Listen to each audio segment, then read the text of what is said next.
All right, shalom, shalom. First things first, I want to give all honor and praise unto Yahweh, Ba'ashem Yahushai, Ba'ashem Farkadash, Barakatah Yahweh, Barakatah Yahushai, Barakatah Yahweh, Barakatah Yahushai, Barakatah Yahweh, Barakatah Yahushai, Ba'ashem Farkadash. We give double honors to our apostle elders, which are the apostle elders, a great millstone, and to you hopeful elect on the four corners of the planet Earth, confusion and face, those that are hoping on the time of salvation and waiting for Yahweh, Ba'ashem Yahushai to come and return to the planet Earth and take this wicked society out of power and set up the Negroes, Latinos, and Native Americans in their stead, man. All right, this lesson, we're gonna jump right into it. This is a quote, and I think this is very, like I said, always internalize before you internalize before you externalize. That's what the saying I was looking for, but this is a lesson that, Lord willing, this is an edifying lesson, and this builds up brothers' faith and brothers' integrity on certain things, because we're in a time where we're just preparing for Yahweh Shai. We're in a time, just like you see a woman, they show you these days when a woman gets ready for her wedding day, she's, running around, getting things prepped, making sure this is done, that's done. That's the modern day version, in the ancient world, women used to get ready for their, that day, that special day. That was also a day they were losing their, virginity. So it was a time of, preparedness and getting things ready. So we're just getting ourselves ready and making ourselves able to make that weight once we all go on that scale, man. That scale we all must go on. So let's jump into the lesson. This is you see the quote on the screen. Comparison is the thief of joy. When I heard this, it hit on a lot of levels, man. It just hit on a lot of levels. Because once you start thinking about it and seeing how it's being put, and read it again, comparison, all right, comparing yourself, good or bad. All right, this is not just saying, oh, damn, I'm doing bad, look how this person. It also is the flip side of comparing yourself on doing, damn, I'm doing better than this person, or yeah, getting this build up, or man, I'm not where this person's ahead of me, or it's just one of those. It's a fleshly type of thing, once you read the scriptures, and I started looking up precepts, everything started linking up. Okay, so the comparison is the thief of joy. Okay, and the true joy we have is in Yahweh Shem Yahushai, but that comparison is a hindrance and a block, because it also led me to this quote. Comparison is an act of violence against the self. All right, in the Layan La Venzant. So like if I'm mispronouncing that, but that's who quoted this. But it says comparison is an act of violence against self. So in once you read the precepts, it is, man. We're not, here to compare, because that's saying that you and your flesh is where at the end of the day, it's the Lord. That's why I said the spirit of the prophets is subject unto the prophets. If you were a prophet in the ancient world, you're a prophet now. You can't make yourself a prophet. Jonah, the story I always remember, Jonah ran from his propheted call, and the Lord checked him and brought him back on course to do what the Lord commanded him to do, to be a prophet, to go to the town of Nineveh and to give Nineveh its judgment. All right, to tell them to change their ways, which the Lord did to destroy Nineveh at the end of the day. But the main point, comparison is the act of violence against the self. So comparison, good or bad, is falling into a sticky situation. All right, and the best way to be is, and I was watching a video on this. The best way to be is there's always something better. There's always something stronger. There's always somebody doing worse, man. So it also gives you opportunity to snap out of that, and then also the scriptures. That's the main comfort in this truth. Even in comparison, because that's hinder you to say, damn, I'm this person may be doing better. Even Esau, the Lord even told us, don't look at Esau and compare yourself. Because if you keep comparing yourself, you're gonna stay in that rut. You're gonna stay in that low hum spirit, that low vibrational spirit. Your energy is going to be low because you're always trying to seek. But if you take in yourself and be kosher with yourself and where you're at, and always seek to be better, Not saying don't do nothing, but no, always seek to be better, improve yourself, but don't compare yourself, because the one we should compare ourselves to is Yahweh Shai, which is, you always know he's perfect, but you always want to strive to be like him. Always strive to be like Yahweh Shai in this walk, because that's the way we need to be, in the path we need to follow to the end. So let's jump into some of these precepts. This is the first precept. This is the book of Philippians. Forgive me. This is Philippians 2 and verse 3.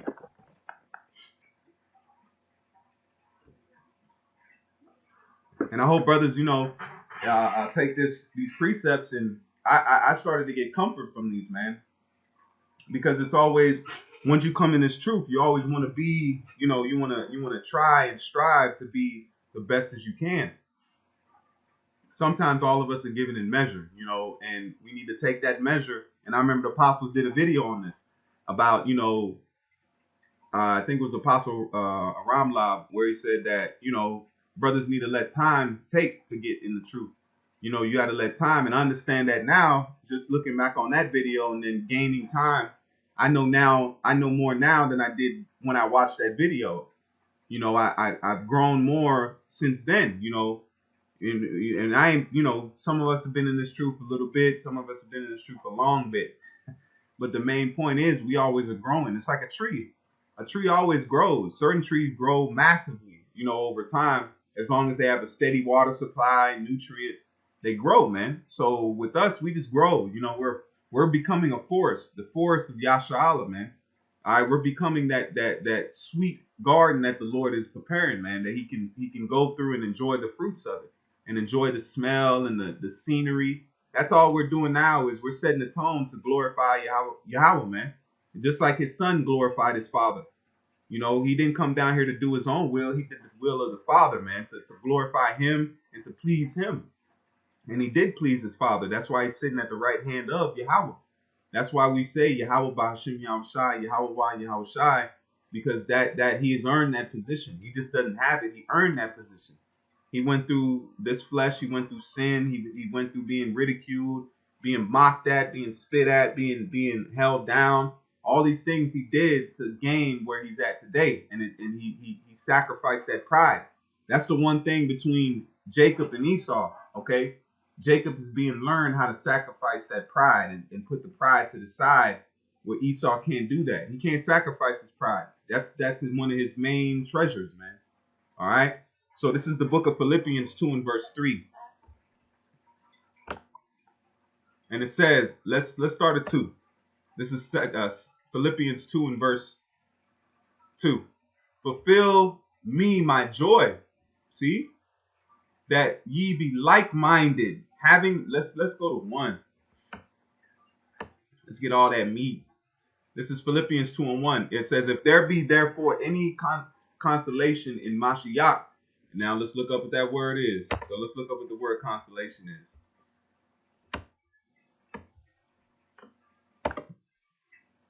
The word there for consolation is paralysis.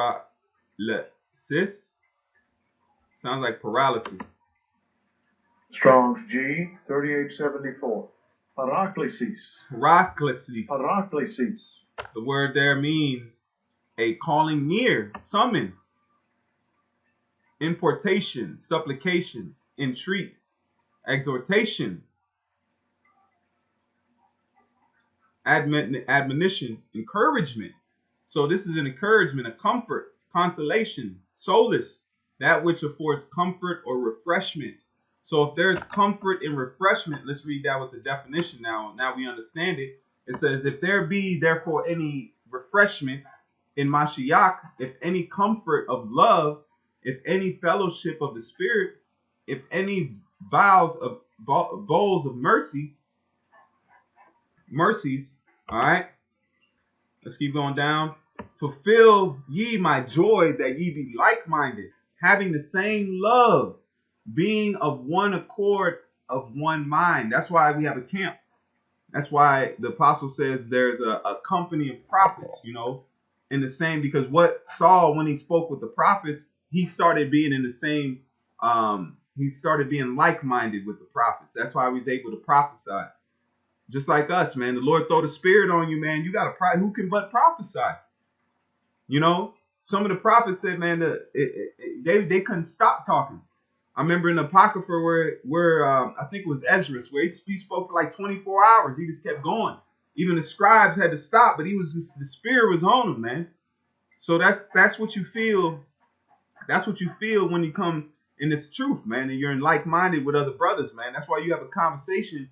That's why I said iron sharpeneth iron. You have a conversation with a brother, and it'll go from this point to this point to this point, and it's edifying. You're making a point, then this brother makes a point that edifies your point, then he makes a totally different point that edifies that point. So it's just back and forth with the spirit, man. We're playing spiritual ping pong, man. You know, sometimes you play competitive ping pong or you just play fun. You know, it says, fulfill me my joy and be like-minded, having the same love, being in one accord of one mind. Let nothing be done through strife and vain glory, but in loneliness of mind, let each other esteem others better than themselves. So that's why the Lord put this in here for us, so we could fight the demon of comparison and strife and vain glory.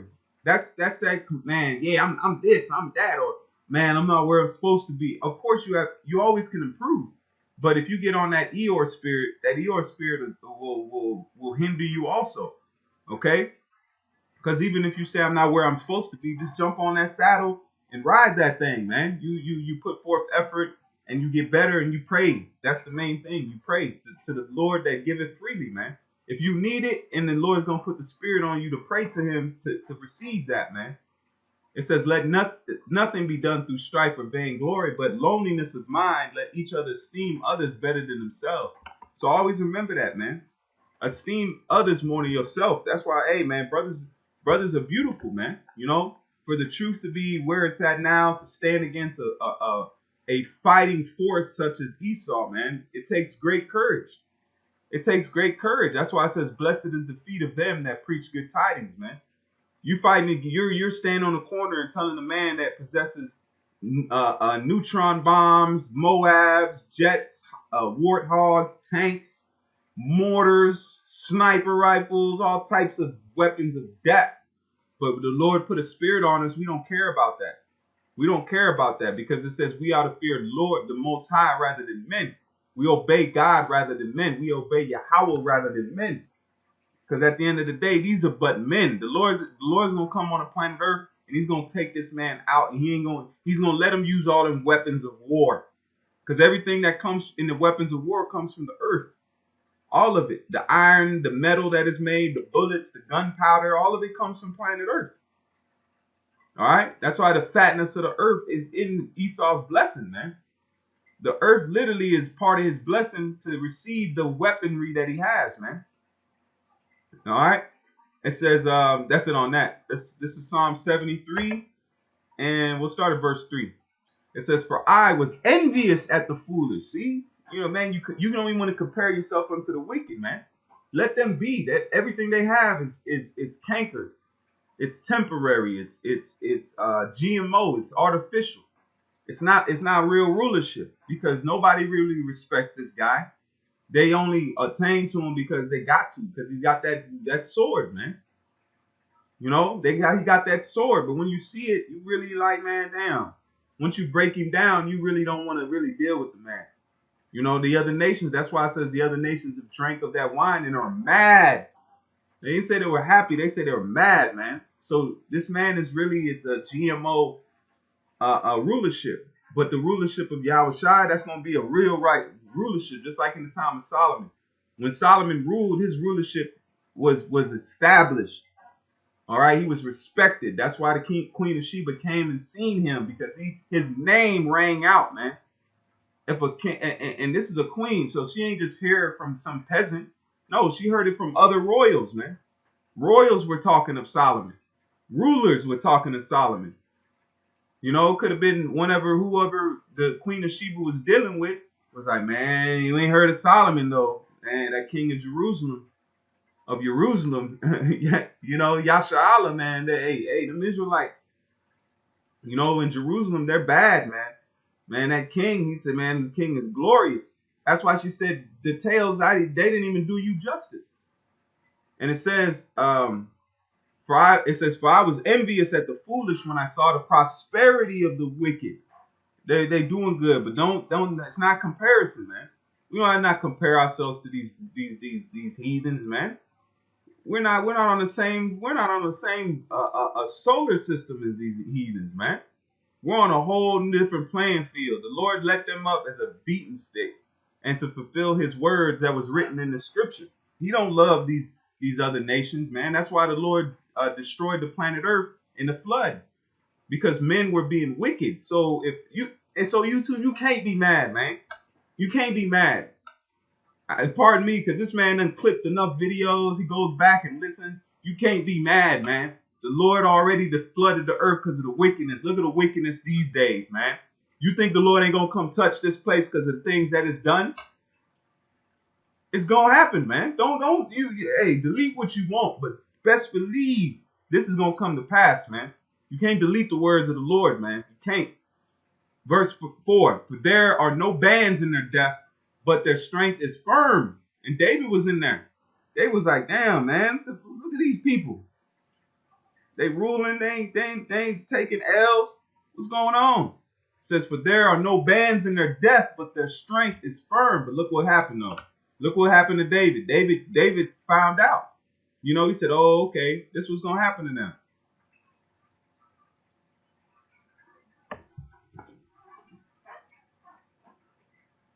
Yep, verse 17. It says, let's start at 16. When I thought to know this, it was too painful for me.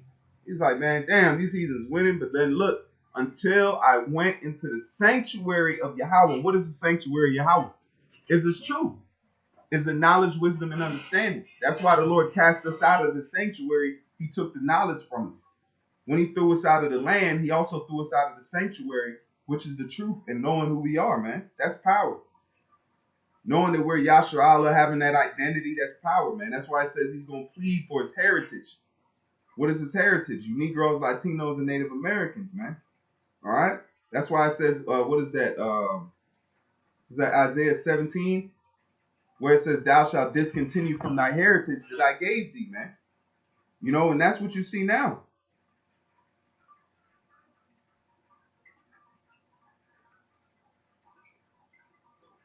That's what you see now. Salaki, that's Jeremiah 17 and 4. You might as well pull it. This is the book of Jeremiah 17 and verse 4. And it says, and thou even thyself shalt discontinue from thy heritage that I gave thee. And I will cause thee so we stop being Israelites. So what's the Lord's going to plead for his heritage?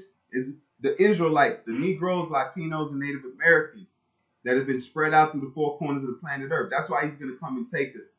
That's why he took us out of Egypt, just like a father. A father comes and grabs their child, man, and jacks up those that touch the apple of his eye, man. So if he did that to the old Pharaoh, he's going to do it to the modern day Pharaoh. That's what man, you messed up. Because he's coming. The Father is coming, man, and his Son is coming. His Son is coming to do the bidding of the Father, man, and he's going to do it fervently. That's why that Yahushua said, it says, the day of vengeance burns in my heart. The day of recompense, man. I pray the Lord gets his full joys off, man. He deserves it. Because look what this man has done and doing, man. Don't be mad at us. Hey, don't be mad at us. Be mad at your own sins, man. Be mad at your sins. Be mad at your wickedness. That's who you need to try to delete. But you're not going to stop. Even when the Lord destroys this, you're going to still curse in our name. I hope you keep that same energy. Keep that energy, man. Because you're going to have to answer to the Most High and his Son. Which you put and hanged on a tree. You slew, you fed him gall, you fed him nastiness. You put a crown of thorns on his head.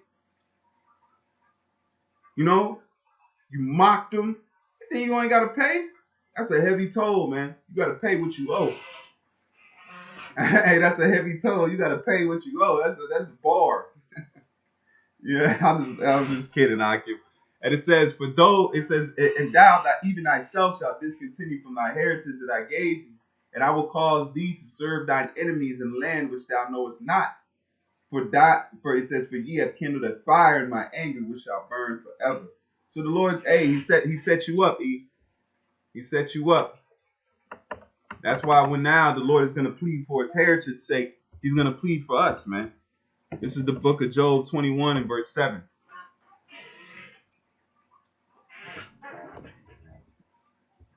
Job 21 and verse 7. Wherefore do the wicked live, become old, yea, are mighty in power. Their seed is established in the sight of them, and their offspring before their eyes. Their houses are safe from fear, neither is the rod of the Lord upon them. And that's what you see, man. You see that you think that, oh man, he ain't going through it. He's all right. He's living life. But that's not his end though. His end is gonna be judgment. Though it tarry, wait for it. This is Ecclesiastes 7 and let me see here.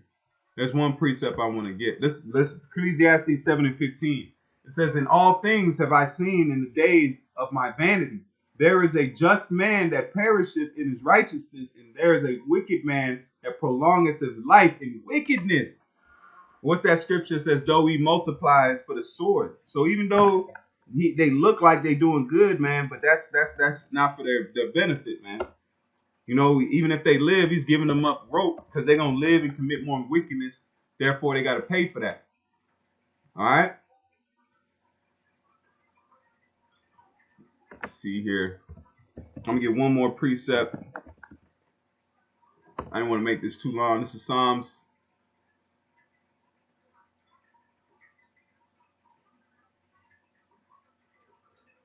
Let me do Psalm 17, 14.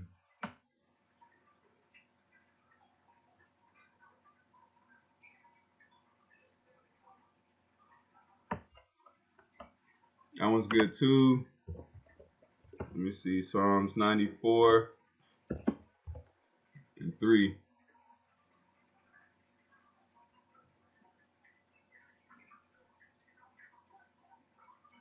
Yep, and it says,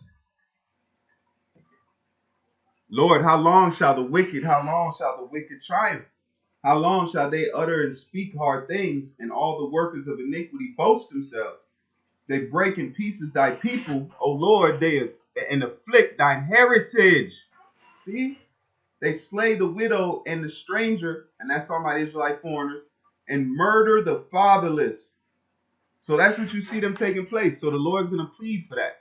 But the main thing I wanted to touch on is, look, envy comparison.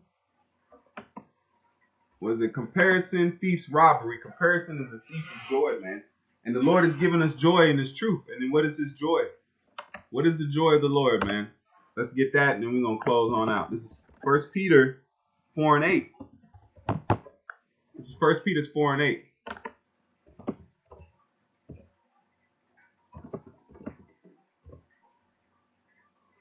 First Peter 4 and verse 8.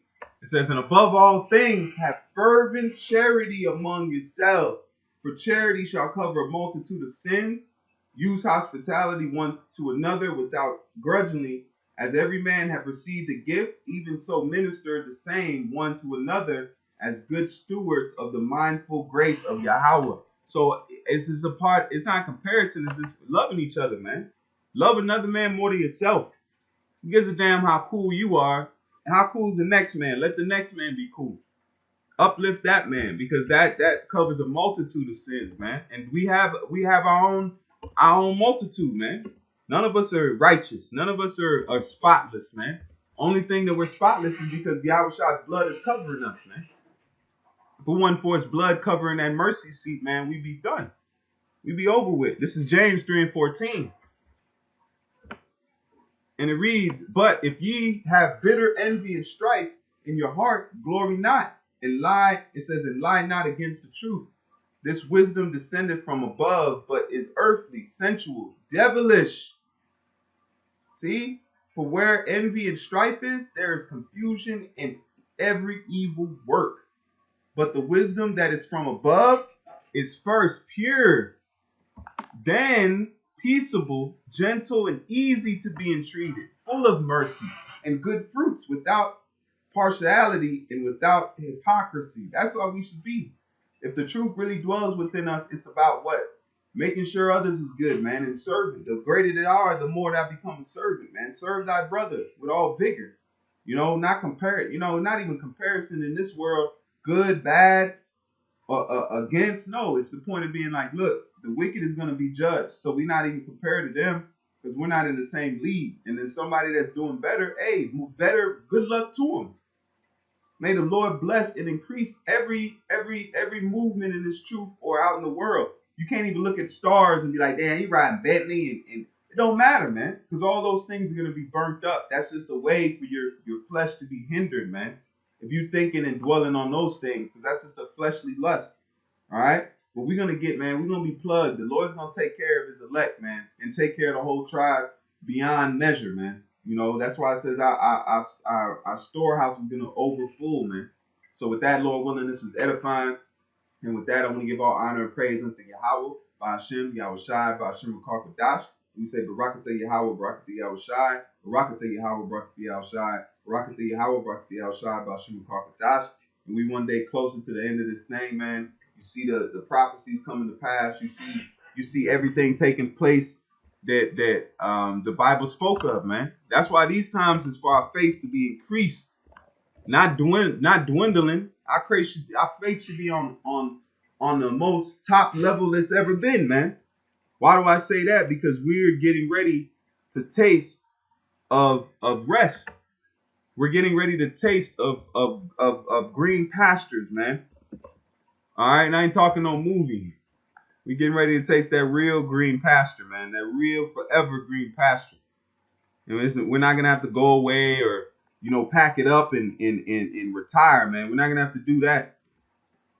We're not gonna have to do that at all, man. Spirit just jumped on me trying to find this. Let's see. This is Proverbs 23.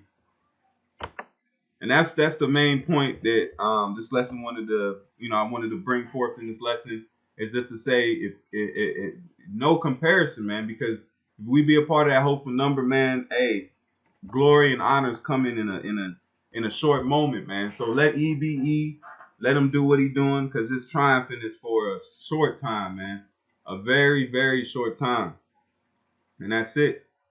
Last verse, Proverbs 23:7. Let not thine heart envy sinners, but be thou in the fear of the Lord all the day long. So with that, I'm going to give all praise and honor to Yahweh, Ba'ashem, Yahushai, Ba'ashem, Karkadash. Till the next time, Shalom, keep faith, keep fighting, hold on to hope. Shalom.